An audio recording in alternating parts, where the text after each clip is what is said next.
Shalom, shalom, my brother Tazamak. I want to start by giving all praises and fear and honors to Yahweh, Ba'ashem, Yahushai, Ba'ashem, Rakakwadash. Shalom to the apostles, the elders, House of David, Grand Millstone, and shalom to the elect 144,000 men of Israel and the believers, men, women, and children, and take heed and believe that Daddy Yahushai shall rise first. And we give all praises, right, to Yahweh Bashim Yashai, which is the names of the Father and Son in the pure language, which is the Hebrew, and I want to bring out this couple of precepts here regarding the 2/3, right, and the elect. See, the 2/3 of our people are going to be destroyed because they're completely ignorant, and they think that they can be saved through their own will. You see, and that's not how it works. You got to be on the will of Yahweh Bashim Yashai, taking care of the Father's business, which is feeding the sheep and seeking Him diligently, because that's when you're seeking the Lord, you're seeking for your own salvation, you're seeking for your life. This is Ecclesiastes 7, verse 1. It reads, "A good name is better than precious ointment in the day of death than the day of one's birth. It is better to go to the house of mourning than to go to the house of feasting, for that is the end of all men, and the living will lay it to his heart." If you read this to Jake, 2/3 of our people, they look at you upside down. They look at you like you're insane. You see, but this is not our word. This is not our own understanding. This is the word and understanding of Yahweh Bashim Yashai. This is the gospel. This is the wisdom of the Heavenly Father that is sent to us, which is a gift. You see, but 2/3 they don't have it. They don't have this wisdom, so they're dead. I'll read it again. Ecclesiastes 1 and 7. Ecclesiastes 7 and 1. "A good name is better than precious ointment, and the day of death than the day of one's birth. It is better to go to the house of mourning than to go to the house of feasting, for that is the end of all men, and the living will lay it to his heart." You see, and when you first come into His truth, right, you're supposed to put the old man behind, meaning you let the old ways and the old man that you let him die, and then you get reborn again as a newborn babe into His truth, meaning that you put every understanding that you had and you leave it behind, and then you pick up this understanding, because this is the righteous understanding. This is the truth understanding, But 2/3 of our people, they want to keep that old man, because they're dogs that return to their vomits, like the Lord explains. But let me continue. Verse 2: "It's better to go to the house of mourning than to go to the house of feasting, for that is the end of all men, and the living will lay it to his heart. Sorrow is better than laughter, for by sadness of countenance the heart is made better." So when you're sad, right, you're meditating, and that's good for your heart. That grows your spirit. That makes you actually be more diligent on what you're doing, and inspects yourself. You see, it puts yourself in check. But people that are full of mirth, are celebrating, drinking, partying, dancing. You see, the Lord works with balance, and too much of that, right, is gonna destroy you. You're not gonna be focused on war. You're not gonna be focused on building yourself up. You're not gonna be focused on your health. Focus on doing the work. That's what the Lord is gonna completely destroy you 2/3, man, because you guys think you got it. You guys think you're actually somebody when you're really dead. You're nothing. Verse 3, sorrow is better than laughter, for by the sadness of a countenance the heart is made better. The heart of the wise is the house of mourning, but the heart of fools is the house of mirth. It is better to hear the rebuke of the wise than for a man to hear the song of fools. For as the crackling of thorns under a pot, so is the laughter of fool. This also is vanity.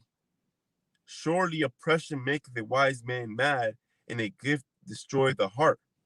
Better is the end of a thing than the beginning thereof, and the patient in spirit is better than the proud in spirit. So our people are fucking proud, man. You see how proud they are. You see, you tell them to repent and they just laugh at you. You see, because they think they're better than you, because they got some money in the banks, or because they have a nice job, or they have a little fame, they have more subscribers. They become proud and they think they're better than you. You see, but the Lord doesn't deal with numbers and the fame of this world and fashion of this world, because it all passes away. You see, and that's why the righteous men are in the lowest state, because we're gonna be plucked up. You see, and low willing, me and my brothers are part of that number, but we are mad because oppression makes the wise man mad.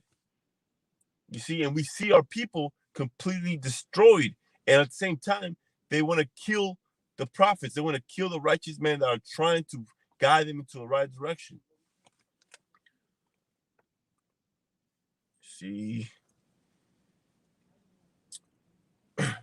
Ecclesiastes 7, verse 11, wisdom is good with inheritance, by it there is profit to them that see the sun. For wisdom is a defense and money is a defense, but the excellency of knowledge is that wisdom giveth life to them that have it. Consider the work of Yahweh Hashem Yashai, for who can make that straight which he has made crooked? So the Lord is in control of all things, man. You see? Not us. We're not in control of anything. The Lord is in control. That's what we got to pray to Yahweh Hashem Yashai, that he guides us every day and protects us every day, and keeps us well rooted in His truth. And bring out Zechariah 13. Because this 2/3 even in our family, even if even in our households, there's 2/3, and we gotta keep patient. But they think this is a joke. They think this is a hobby. No, this is life, man. You see, they rather do a whole bunch of bullshit during the day, right? They do this, do that, which is okay. You can take care of your business, but they rather do that and only that, and not even give 5 minutes for this word. You see, they always want to rush you when you try to edify them or run away, because it's not for them.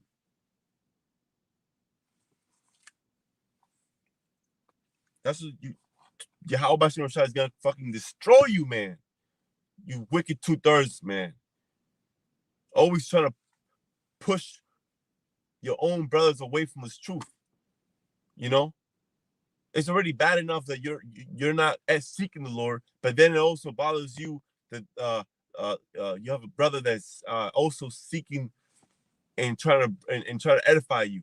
You see, so 2/3 of our people are demons, man. Zechariah 13 and verse 8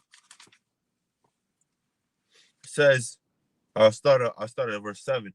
Awake, O sword, against my shepherd, and against the man that is my fellow, said the Lord of hosts. Smite the shepherd, and the sheep shall be scattered, and I will turn my hand upon the little ones, and it shall come to pass that in all the land, said the Lord, 2 parts therein shall be cut off and die, but the third shall be left therein.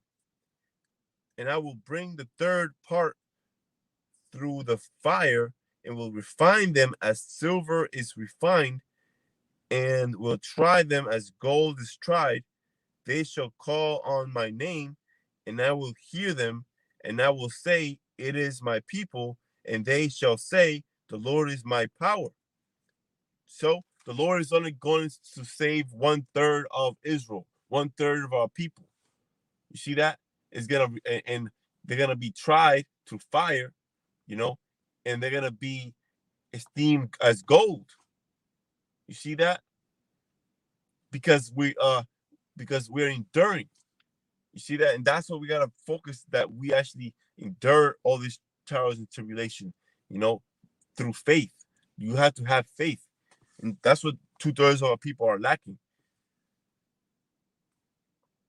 Let me see. Yeah, that was it. Let me bring out Matthew.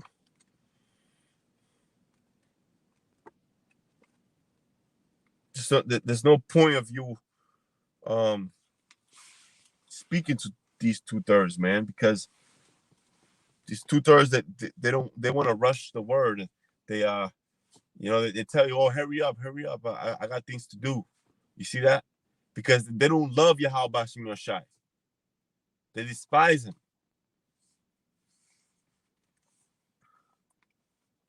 They don't love this word. You know, they don't want Yahweh Bashim Yashai to return. They don't want the kingdom of heaven. They want to stay oppressed. They want to stay under Esau, the devil. They want to continue worshiping and continue 2/3 of people. They want to continue serving this damn Caucasian devil, so-called white man, man. But this kingdom is over. Our people don't want to get right.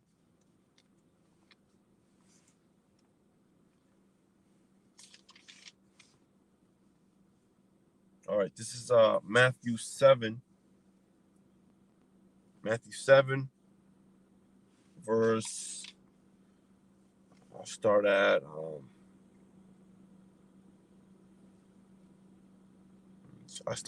verse 21. Not everyone that saith unto me, Lord, Lord, shall enter into the kingdom of heaven, but he that doeth the will of my Father which is in heaven. Many will say to me in that day, Lord, Lord, have we not prophesied in thy name, and in thy name have cast out devils, and in thy name done many wonderful works? And then will I profess unto them, I never knew you. Depart from me, ye that work iniquity. Verse 24, therefore whosoever heareth these sayings of mine and doeth them, I will liken him unto a wise man which built his house upon a rock.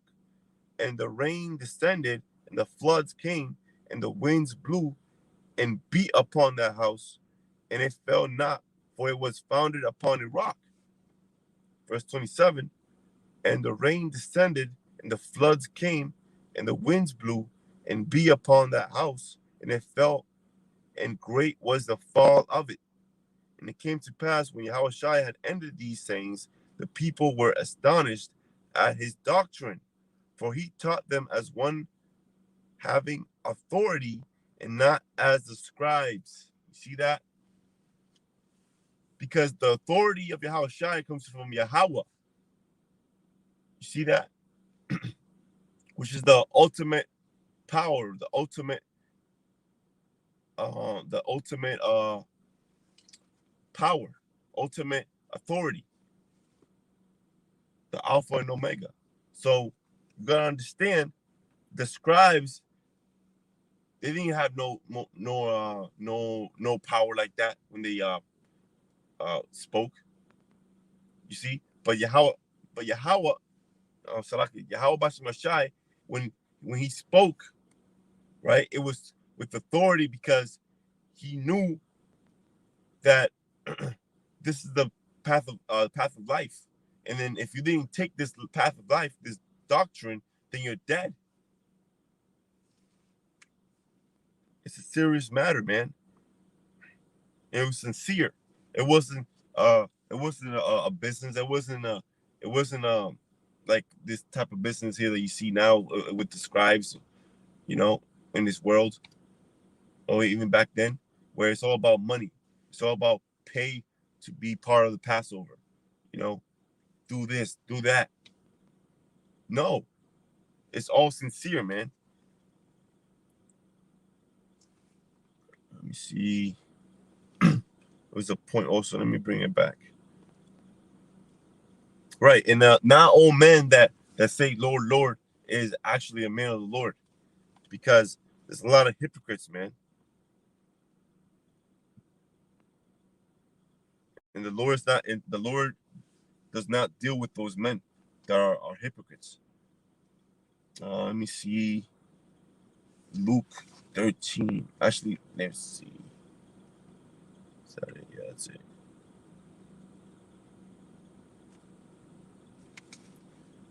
It's Luke 13.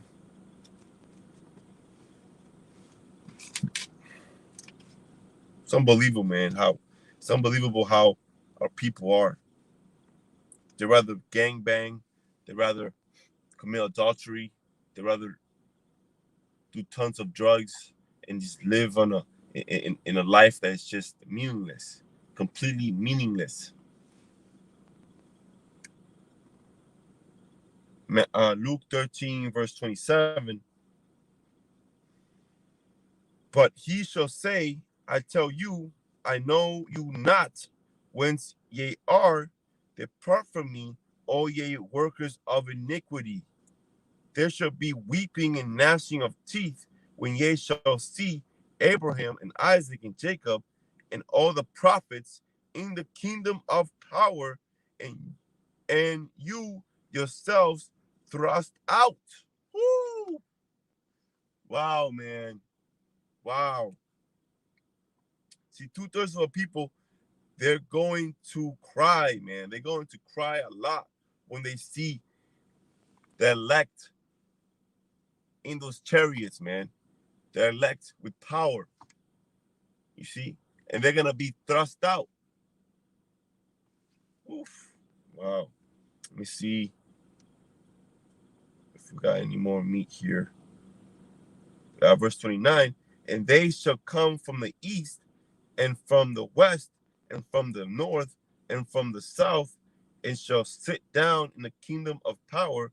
And behold, they are last which shall be first, and there are first which shall be last. So, see, the Lord doesn't have respect of persons. See, many of the elect today, right, are on a lowly level, right? Barely got any subscribers. They're always last. You see, that goes into being humble. You know, sitting down and being humble, not being boasted. Don't boast yourself. You see, the Lord also says, curse you when many men, um, so like partially paraphrasing. I gotta bring it out. But if you brothers could comment it down on the comment board. But the Lord basically says that curse you when many men um um esteems you righteous, like, you know, or basically respects you.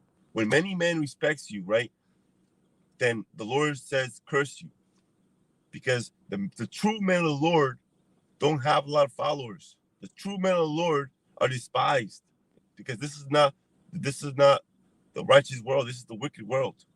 You see, this is not the kingdom of heaven. And let me just end it with these couple precepts here.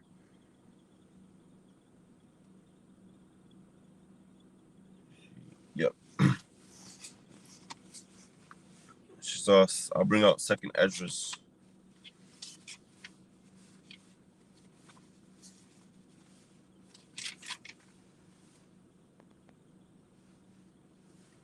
Second Ezra 15.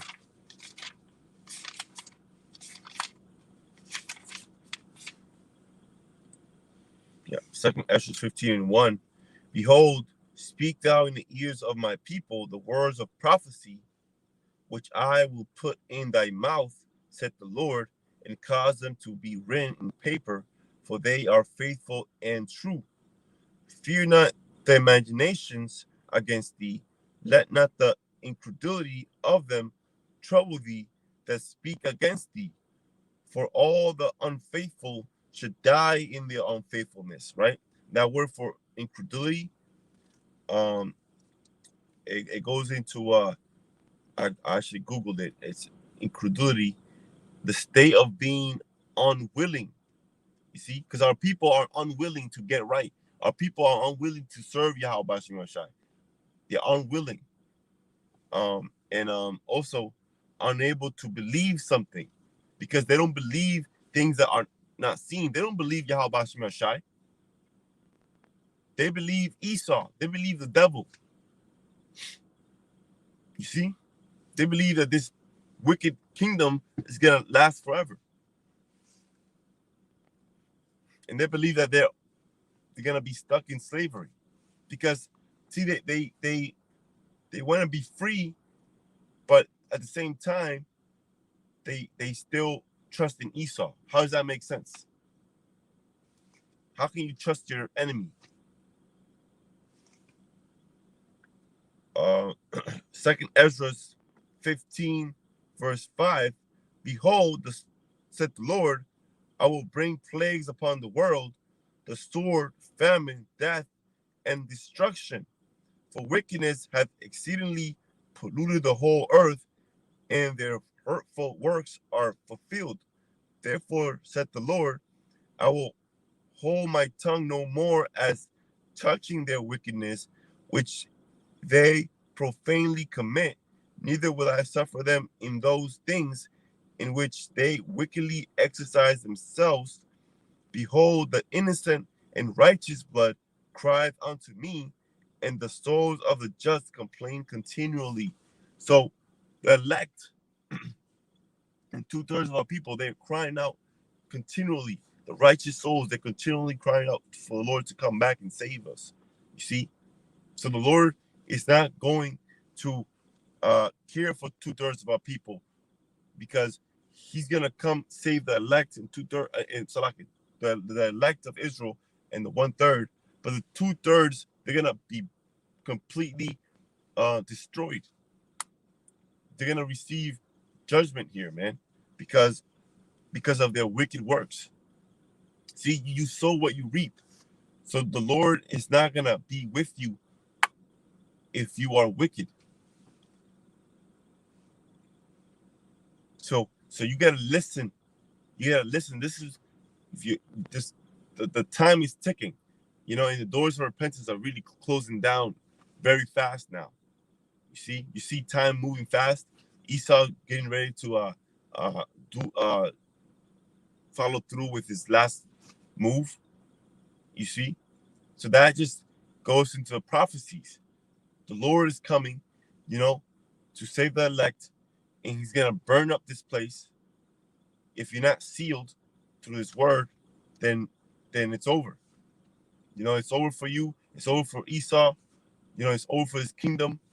The you know the Lord is gonna send His arrows, which is the nuclear weapons. In the third world war, the third world woe, right?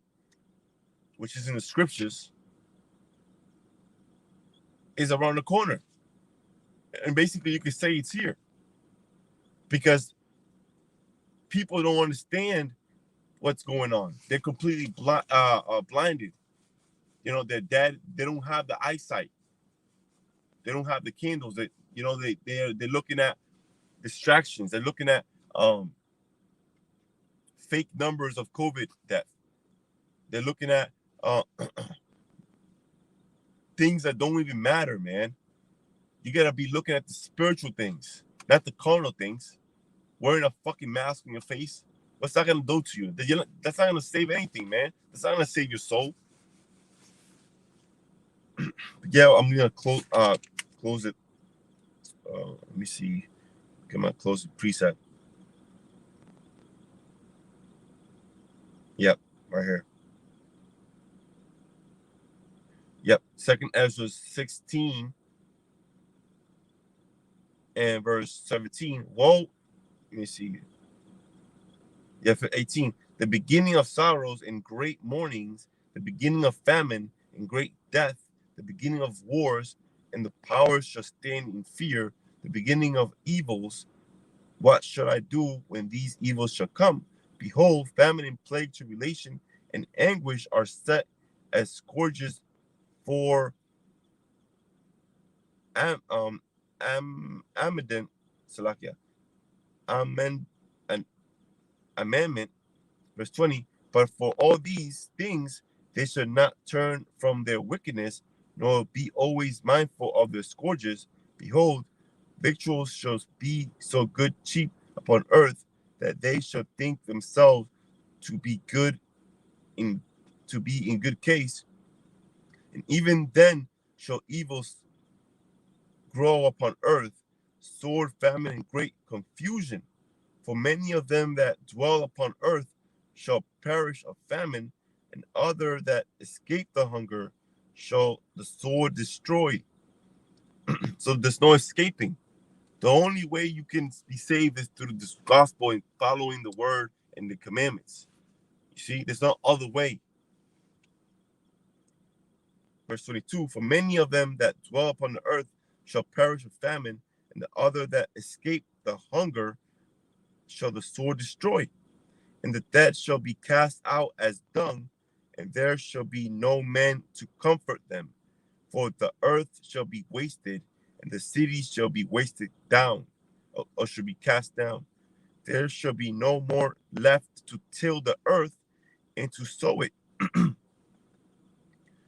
The trees shall give fruit, and who shall gather them?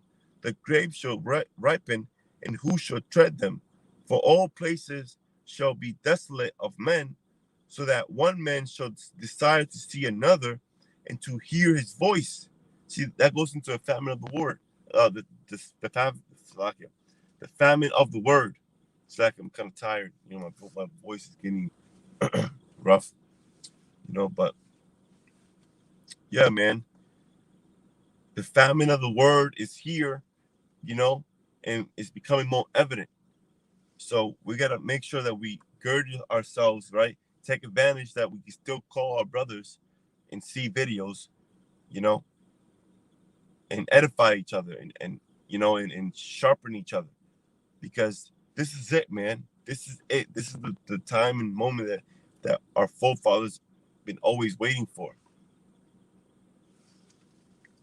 Let me see.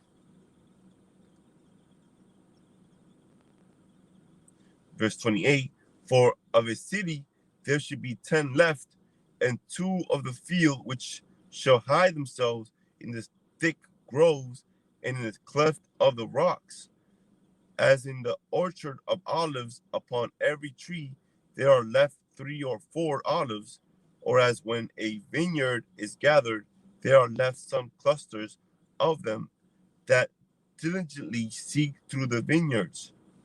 Even so, in those days there shall be 3 or 4 left by them that search their houses with the sword, and the earth shall be laid waste, and the fields thereof shall wax old, and her ways and all her path shall grow full of thorns, because no man shall travel therethrough. The virgins shall mourn, having no bridegrooms. The women shall mourn, having no husbands. Their daughters shall mourn, having no helpers. In the wars shall their bridegroom be destroyed, and their husbands shall perish of famine. Hear now these things and understand them, ye servants of the Lord. Behold, the word of the Lord, receive it. Believe not the gods of whom the Lord spoke. Behold, the plagues draw nigh and are not slack, as when a woman with child in the 9th month bringeth forth her son, within 2 or 3 hours of her birth, great pains compass her womb, which pains which the child cometh forth, they slack not a coming.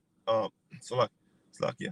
They slack not a moment. The Lord is not slack with His commandments. The Lord is not slack with His plan, and the Lord is not slack with His place. Everything's on point. Everything's on time. Everything's on track.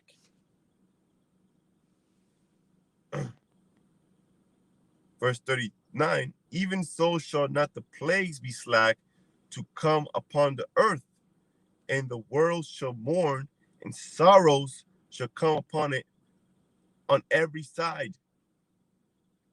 O my people, hear my word, make you ready to the battle, and in those evils be even as pilgrims upon the earth. He that selleth, let him be as he that fleeth away, and he that buyeth as one that will lose. Wow, man. And that's what we've seen, even in the stocks, man. You see people already started to sell. There's what is that meaning? That means that people are ready to just they're quitting. Their faith in this kingdom, in this world is shrinking. A lot of people are retiring. A lot of people are just using their 401ks. A lot of people are trying to come back to work because their retirement plan didn't work. A lot of people are just selling their stocks because their faith in this place is over. It's over. That's why Esau is so mad. And he's planning on making his last move, which is coming after the men of the Lord, the true men of the Lord. That's how you know Yahushua is returning. Let me see.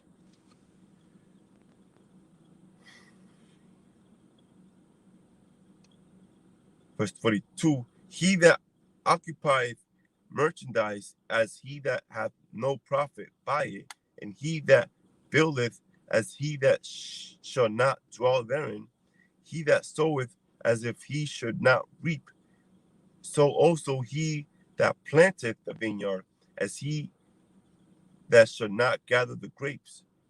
They that marry as they that shall get no children, and they that marry not as the widowers. Therefore, they that labor in vain, for strangers shall reap their fruits, and spoil their goods, overthrow their houses, and take their children captives. For in captivity the famine shall they, for in captivity and famine shall they get children, and they that occupy their merchandise with robbery, and more they deck their cities, their houses, their possessions, and their own persons. With that, it says over verse 48, right? Closing with this. The more will I be angry with them for their sin, said the Lord. So, see, the Lord is coming very soon, and we can see it through the signs. You see, that's how you know the Lord is coming soon, through the signs, the prophecies, the the devil coming down with great wrath. You see, and with that, I want to close it. Stay strong, Akim, and let's give all praises and fear and glory to Yahweh, Ba'ashim Yahushai, Ba'ashim Rakakwadash. Shalom to you, brothers. Consider doing this work in the highways and byways. Stay sharp. Continue edifying the sheep. And shalom. Abba, Abba.